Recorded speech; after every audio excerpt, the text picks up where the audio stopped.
Welcome to Hairblazers, the podcast where seasoned salon owners and industry specialists share their knowledge.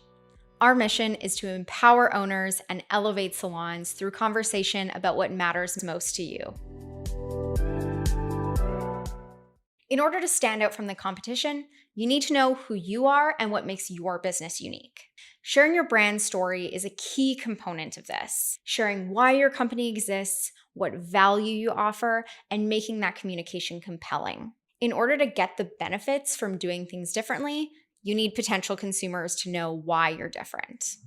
Today, we're going to be talking about something that a lot of salon owners struggle with, which is how to stand out from your competition.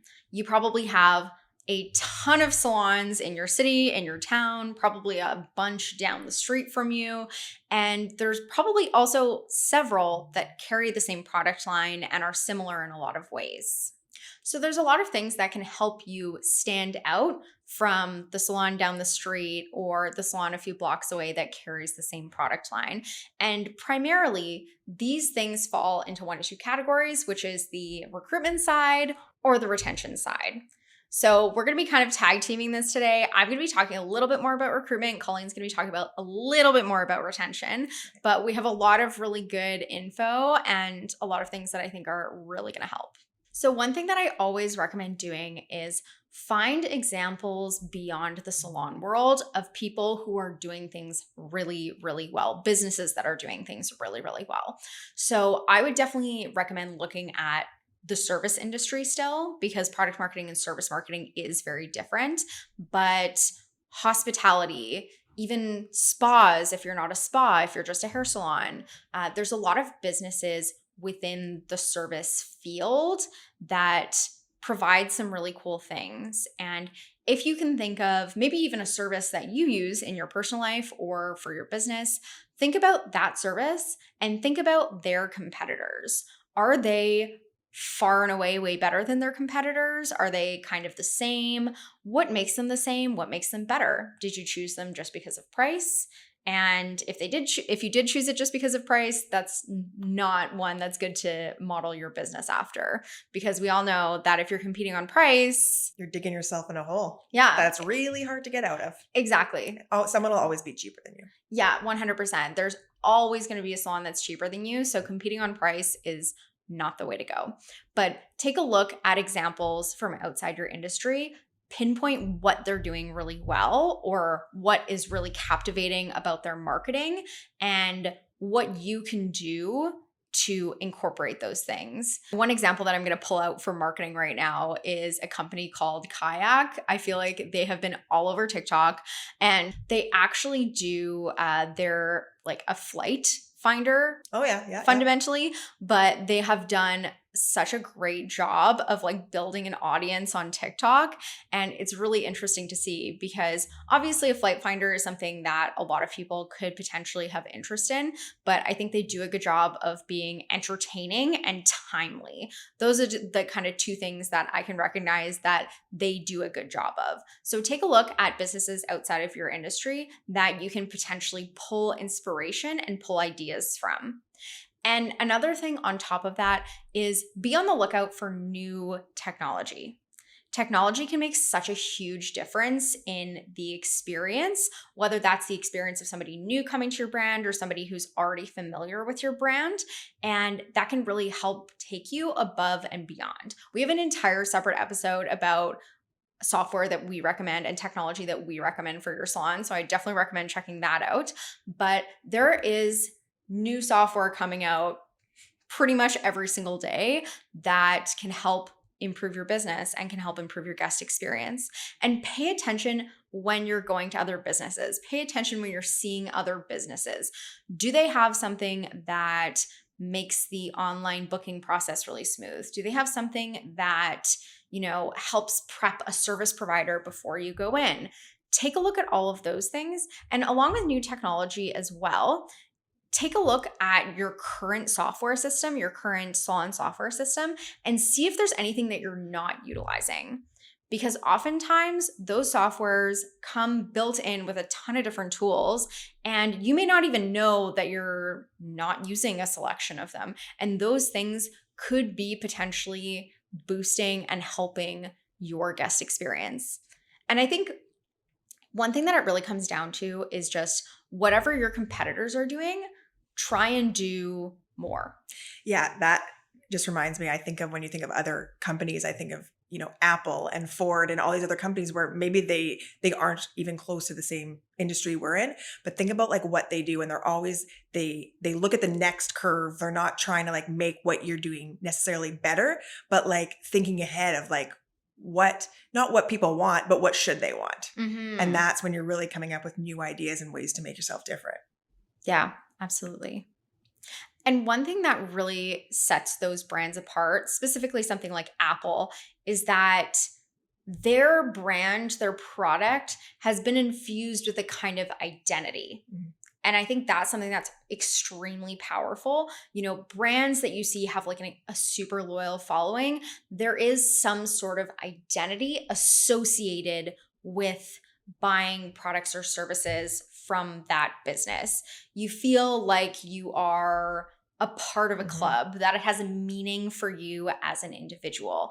And that can be an extremely powerful tool, because when a brand has created meaning for you as an individual, or gives you a sense of who you are as an individual, or a way to define yourself as an individual, then you have an extremely high level of loyalty to that brand.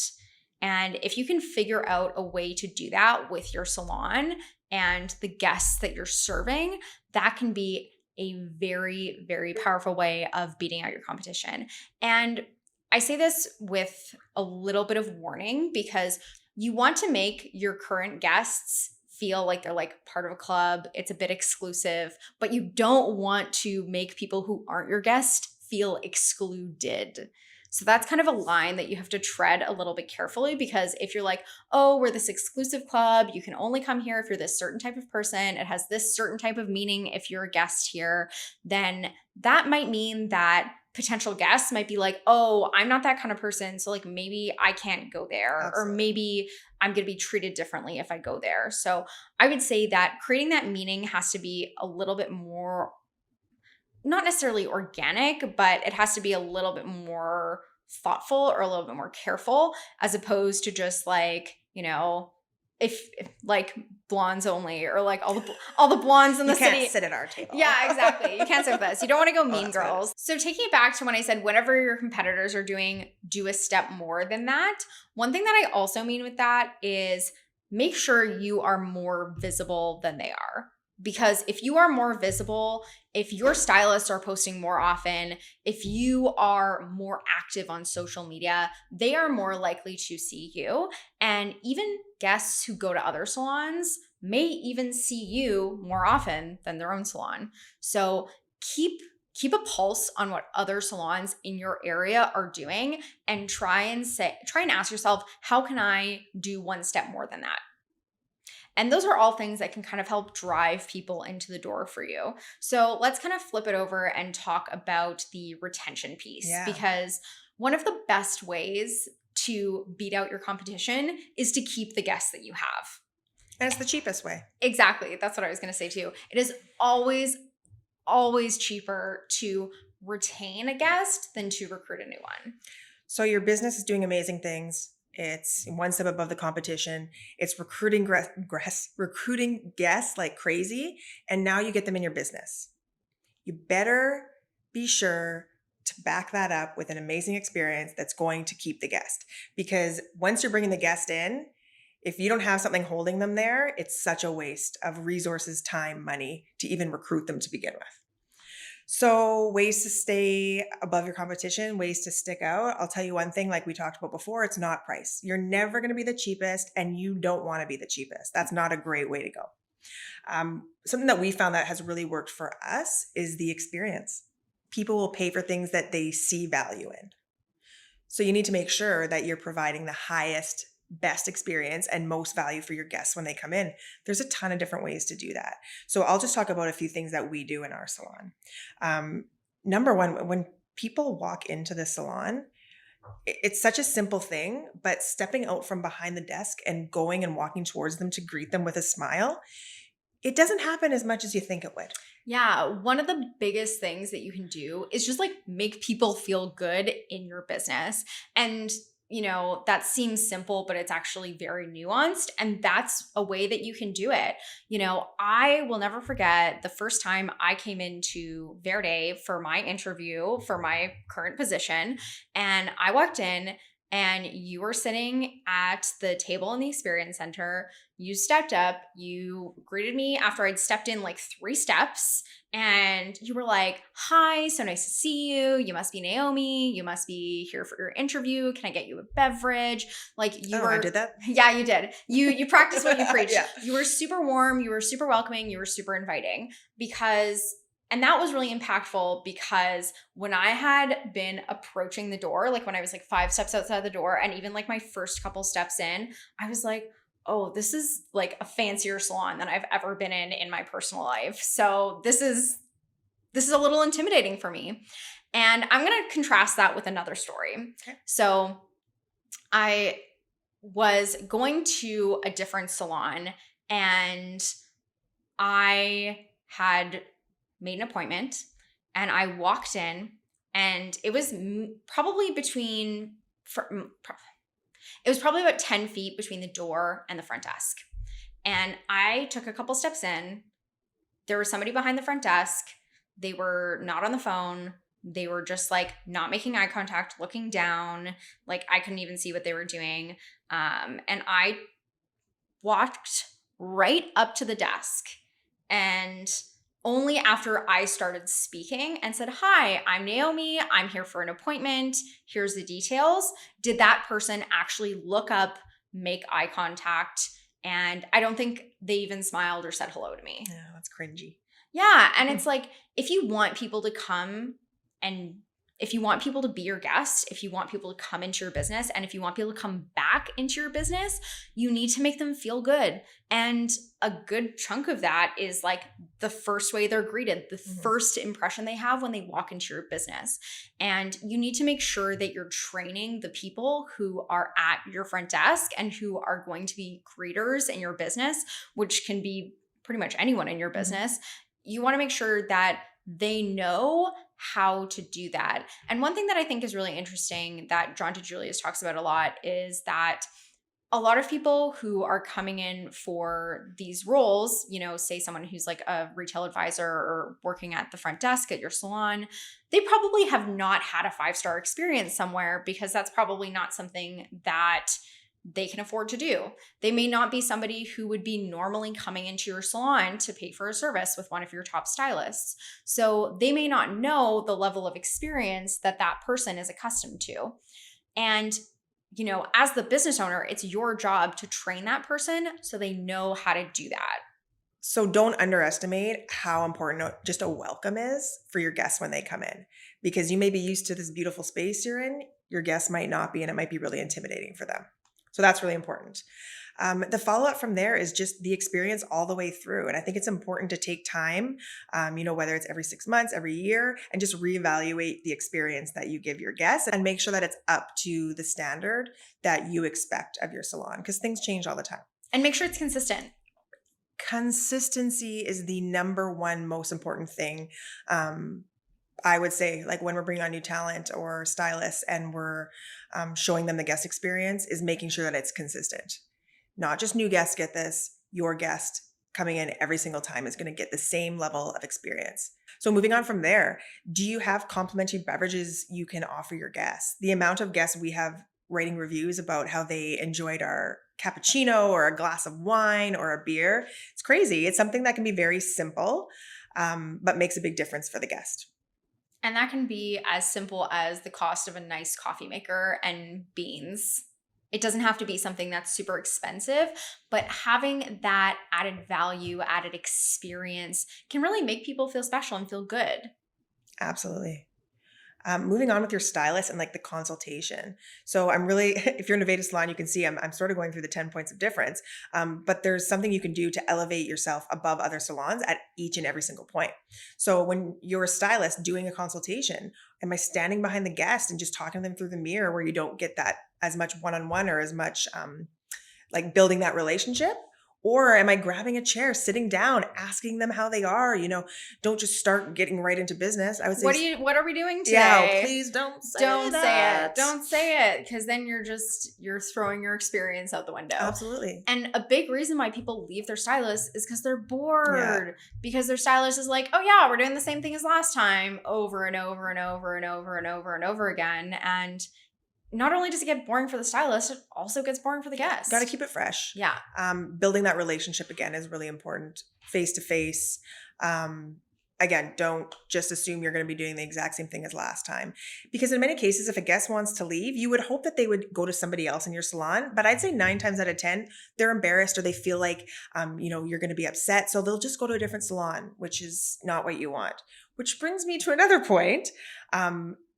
A way to raise yourself above your competition as well is to make sure your guests understand, hey, if you want to try, 3 different stylists, that's okay.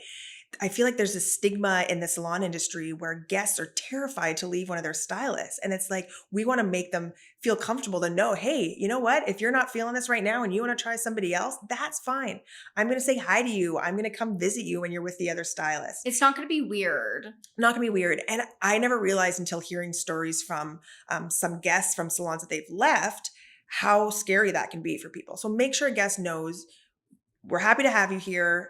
Every stylist would be happy to do your hair, and feel free to try everybody out. Yeah, absolutely. If you want to see every single stylist in the salon, you can do that. That's okay. Find your perfect match. A few other parts that guests really enjoy are going to be your shampoo, and for Aveda salons, your stress relieving scalp massage or your hand massage if you're getting a color. Do not skip out on these. When people are running behind or stylists are running behind, these are like the number one things that get taken out. Maybe not the shampoo, but a good shampoo is going to be taken out.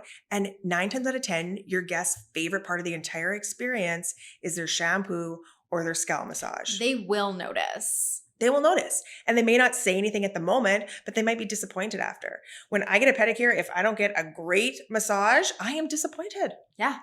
So the experience is just as important as the end result, if not even more sometimes. Absolutely. And one thing I add to that as well is having specific added value items at the end of the service is really impactful, whether that's a sample, whether that's a gift after your first visit, whether that's, it could even be something as simple as like a stamp card. You come in for 4 blowouts, you get the 5th free. Something to remind them of your business and to reward them for coming back.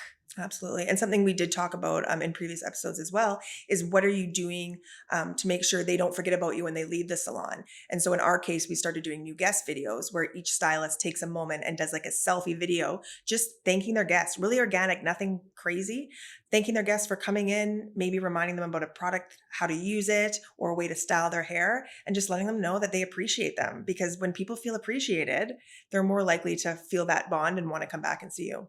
Absolutely. And if you're struggling to think about like, what are my areas of opportunity in my business? Think about the common pain points for guests. Think about, it might be intimidating to come into your business for the first time. They might feel a little bit nervous. What can you do to combat that? That could be sharing more of your stylist or your space on social media so people have an easier time coming in. I saw a tattoo artist one time who was like, I'm going to walk you through my studio from the door to my chair so you can see the whole thing. So if you're somebody who's kind of anxious when you come in the first time, it's familiar. Exactly.